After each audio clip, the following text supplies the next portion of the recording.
sejahtera. Nama saya Muhammad Arif bin Eko dengan nombor metrik C18A0156 dari kelas Metodologi Kajian dan dengan nombor kod CWT3103 kelas L1. Tajuk kajian saya ialah peranan Majlis Perbandaran Kuantan atau dikenali MPK dalam memelihara dan memelihara bandar Sungai Lembing.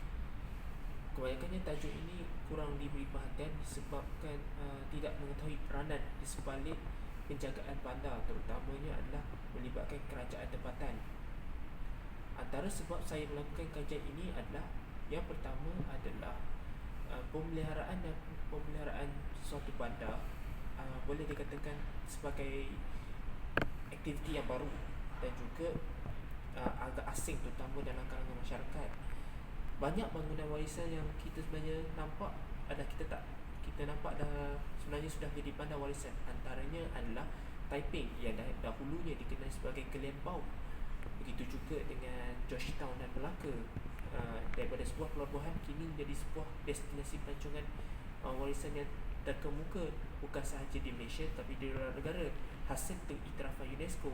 Tetapi disebabkan peranan Majlis Perbandaran tidak diberi perhatian disebabkan agak baru dan kurang minat juga menjadikan pemeliharaan bandar agak janggal dan sukar dilaksanakan.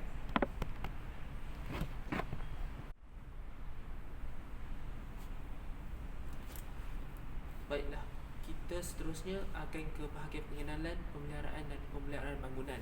Yang pertama, kita tahu Malaysia ni sangat kaya dengan pemeliharaan bangunan, iaitu bangunan-bangunan warisan daripada zaman Portugis sehinggalah kini. Antara boleh contoh bandar yang kita boleh kategorikan adalah Georgetown yang dibuka lebih awal. Begitu juga di Melaka yang terdapat ciri-ciri daripada binaan penjajah. Walau bagaimanapun kita dapati dia tidak diberi perhatian banyak oleh setengah pihak disebabkan maybe salah satunya adalah benda itu adalah satu perkara yang baru dan mendapati tidak ada fungsi atau apa manfaatnya kita melakukan pemeliharaan dari A sampai Z. Dan apa yang kita boleh nampak adalah peranan PBT ini boleh kita katakan sangat besar disebabkan dia mempunyai kuasa-kuasa yang telah diperuntukkan dalam perundangan. Antaranya adalah, yang pertama adalah Akta Kerajaan Tempatan 1976 atau dikenal sebagai Akta 171. Yang kedua adalah Akta Perancangan Bandar dan Desa 1976, Akta 172, dan Akta Warisan Kebangsaan yang terkini iaitu Akta Warisan Kebangsaan 2005 atau dikenal sebagai 645.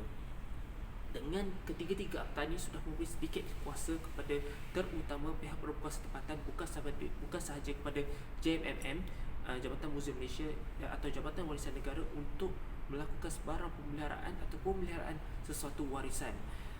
Seterusnya itu dia merupakan PBT ataupun Majlis Perbandaran merupakan elemen yang ketiga, iaitu kerajaan persekutuan, kerajaan negeri dengan kerajaan tempatan.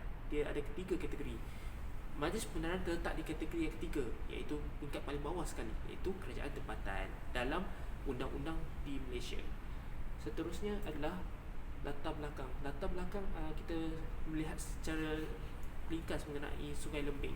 Sungai Lembing terletak berdekatan dengan Kuantan, iaitu jaraknya lebih kurang daripada pusat bandar Kuantan, iaitu lebih kurang 49 km, iaitu mengambil masa lebih kurang 50 minit perjalanan ke sana. Untuk mengetahuinya, bandar Sungai Lembing ni pernah dikenali sebagai bandar El Dorado atau bandar kaya di Asia disebabkan pelombongan biji timah yang pesat di situ dan menjadi pelombongan biji timah terbesar di negeri Pahang satu ketika dahulu. Tetapi disebabkan kemelesetan ekonomi pada tahun 1980, banyak syarikat yang berada di situ terpaksa menanggung rugi dan akhirnya bandar Sungai Lembing dibiarkan begitu saja tanpa pemeliharaan selama bertahun-tahun, dan sehingga kini bandar Sungai Lembing kini menjadi sebuah destinasi pelancongan pelancongan warisan yang terkenal sehingga menjadi salah satu tarikan utama kalau nak datang ke Pahang ni mesti kena pergi Sungai Lembing disebabkan warisannya yang besar. Terdapat berbagai aktiviti yang berada di Sungai Lembing. Misalnya saya boleh bagi contoh, boleh melawat Muzium Sungai Lembing, siapa yang menyukai kawasan flora fauna boleh melawat Bukit Panorama, boleh melawat air terjun Pelangi, dan ia bangkitnya selepas mendapat perhatian besar daripada Kerajaan Negeri Pahang melalui Majlis Perbandaran Kuantan kerjasama dengan pelbagai institusi seperti Jabatan Warisan Negara, JMMM, Jabatan Museum Malaysia, yang bekerjasama bagi memulihkan balik kawasan Sungai Lembing yang daripada kita biarkan begitu saja. Seterusnya kita akan pertama adalah iaitu kenyataan masalah kajian yang saya hadapi. Yang pertama adalah nak mendapatkan data. Disebabkan Sungai Lembing ini kurangnya kajian di sana, untuk mendapatkan data saya terpaksa terpaksa pergi menuju ke pejabat Majlis Perbandaran Kuantan untuk mendapatkan data secukupnya mengenai maklumat ini. Tanpa maklumat ini saya tidak boleh buat kajian ataupun melakukan sebarang kajian berdasarkan objektif kajian saya. Seterusnya adalah artikel. Berkaitan jurnal dan artikel ni memang sangat kurang, adalah disebabkan yang pertama tiada sebarang kajian seperti saya dah beritahu tadi, tiada sebarang kajian. Ini menyebabkan saya tidak boleh membuat sebarang akses yang mudah dalam melakukan kajian. Saya terpaksa pergi ke perpustakaan, saya terpaksa pergi berjumpa sendiri dengan pihak muzium sendiri nak meminta data, dan alhamdulillah sebarang masalah itu dapat diatasi dengan baik disebabkan kerjasama yang baik antara kedua-dua belah pihak, dan tolak ansur dari merasa pihak majlis itu sendiri untuk memberikan data kepada saya untuk melakukan kajian ini dan untuk dijadikan sebagai rujukan utama, terutama siapa yang nak buat kajian untuk pasal mengenai Sungai Lembing ini untuk pada masa akan datang.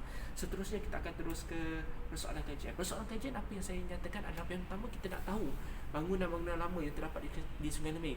Seperti sedia maklum, saya ni seorang asal Sungai Lembing. Walaupun saya tak dilahirkan, tapi saya membesar di sana, dibesarkan oleh nenek dan atuk saya. Saya pun masih tidak mengetahui banyak bangunan lama-lama, hanya mengetahui sedikit saja. Di sinilah saya akan nampilkan beberapa bangunan warisan yang masih terdapat di Sungai Lembing. Itu yang pertama. Yang keduanya adalah apa usaha-usaha yang telah dibuat oleh pihak Majlis Perbandaran, terutama nak memelihara bandar Sungai Lembing. Itu yang kedua. Yang ketiga adalah apakah keberkesanan sebenarnya untuk kita nak kekalkan bandar Sungai Lembing itu untuk tempoh yang agak lama. Kita seterusnya ke objektif kajian. Objektif kajian seperti saya katakan, ada 3 objektif kajian saya. Yang pertama adalah mengetahui lebih mendalam bangunan warisan yang masih terdapat di bandar Sungai Lembing. Seperti kita tahu, Sungai Lembing ni satu bandar yang besar. Sudah tentu banyak tempat-tempat kosong atau dibiarkan begitu saja tanpa pemeliharaan. Yang kedua adalah mengetahui usaha-usaha yang telah dijalankan oleh pihak Majlis Perbandaran Kuantan MPK dalam pemeliharaan bandar Sungai Lembing. Apa usaha-usaha dia? Itu kita nampak. Ketiga adalah menilai keberkesanan kepuasan terhadap Majlis Perbandaran Kuantan, terutama responden, dalam memelihara bandar Sungai Lembing. Kita memerlukan juga jawapan daripada pelancong, orang tempatan, macam mana usaha keberkesanan Majlis Perbandaran ni nak menjaga bandar Sungai Lembing secara keseluruhan. Seterusnya adalah kepentingan. Kepentingan ni saya nak nampak adalah orang ramai hanya nampak peranan Jabatan Muzium Malaysia atau Jabatan Warisan Negara, tapi ramai tidak memberikan fokus kepada Majlis Perbandaran Kuantan. Ini kenapa saya katakan macam tu? Sebab kalau mengenai warisan hanya pada Jabatan Muzium Malaysia dan Jabatan Warisan Negara, betul kan? Tapi kenapa MPK tidak dilihat secara berkesan untuk mengawal.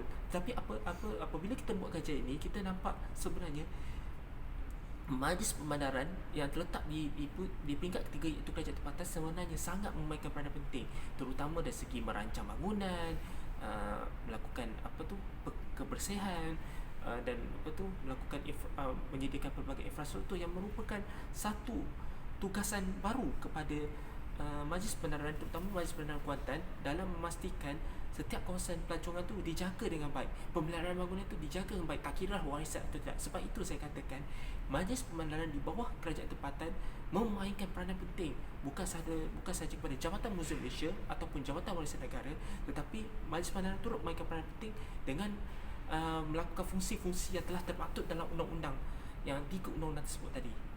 Seterusnya adalah skop kajian. Skop kajian saya banyak melebihi pada Majlis Perbandaran Kuantan, tidak melebihi pada banyak pihak lain. Saya banyak menggunakan Majlis Perbandaran Kuantan sebagai satu contoh yang mungkin boleh menjadi inspirasi kepada Majlis Perbandaran lain. Kalau ada terdapat bangunan warisan atau bandar warisan, masih boleh digunakan atau menjadi rujukan utama kepada kerajaan tempatan lain. Majlis Perbandaran Kuantan saya iktiraf adalah kerana mempunyai struktur organisasi yang lengkap, data yang baik, selain kerenah birokrasi agak kurang, kerenah birokrasi yang sangat baik, tidak memerlukan masa yang lama untuk pergi ke sana sini, hanya perlu mendapatkan akses sahaja melalui soft copy ataupun internet. Seterusnya adalah lokasi kajian. Lokasi kajian terletak di Bandar Kuantan, dan boleh dikatakan boleh dikatakan kawasan kampung juga, disebabkan lokasinya agak jauh. Dan sekarang ni pun nak pergi ke sana pun sangat mudah. Kita ada punya Rapid Kuantan yang juga mengambil masa hampir lebih kurang sejam daripada Bandar Kuantan ke sana, bergantung pada kapasiti penumpang. Seterusnya adalah berkaitan dengan definisi dari segi pemeliharaan bangunan. Definisi pemeliharaan bangunan ni adalah definisi secara overallnya adalah lebih kepada kepada pembaik pulihan atau penjagaan daripada awal penggunaan sehingga kini. Ya, bangunan lama pun perlu dipelihara, tetapi mereka mengekalkan tradisi-tradisi yang masih terdapat pada bangunan tersebut. Itulah boleh kita katakan secara spesifiknya pemeliharaan dan pemeliharaan bangunan. Baik, seterusnya secara kesimpulannya, apa yang saya nampak ni adalah peranan bukan sahaja kepada Majlis Pemandangan Kuantan, tetapi peranan pihak-pihak lain, terutama Jabatan Muzium Malaysia, Jabatan Warisan Negara, pihak kerajaan negeri pun boleh bersama-sama berganding bahu bagi memastikan bangunan ini terpelihara. Bagi saya, bangunan ini, Bandar Sungai Lembing ini perlu diberi penjagaan yang sewajarnya, supaya satu adalah untuk menjadi contoh kepada bandar-bandar lain. Banyak contoh bandar-bandar lain kita boleh ketepikan, antaranya iaitu Bandar Taiping, Bandar Raya Melaka, Bandar Georgetown. Antara contoh saya boleh bagi adalah kerana disebabkan tiga bandar ini telah mendapat pengiktirafan terbaik, bukan sahaja di kebangsaan tapi di peringkat UNESCO. Seperti kita tahu, UNESCO adalah peringkat yang tertinggi, yang mana penjagaannya mesti lagi rapi dan mesti lagi ketat. SOP dia lagi ketat berbanding dengan yang lain-lain. Saya percaya Bandar Sungai Lembing ini menjadi potensi besar disebabkan kepelbagaian penduduk. Kalau anda pergi sana, anda akan nampak melihatnya ada Melayu, Cina, India, yang mana kita nampak mereka mampu sebenarnya membentuk satu identiti kuat di bandar, kerana bandar ni merupakan satu simbol ada kebanggaan bagi sesuatu masyarakat di sana.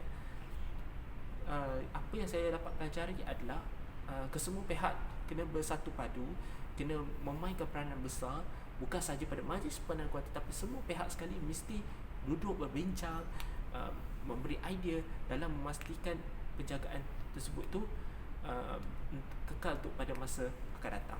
Terutama sekali Bandar Sungai Lembing yang mempunyai potensi yang sangat cerah untuk jadi sebagai bandar bandar warisan ataupun bandar sebagai pelancongan warisan.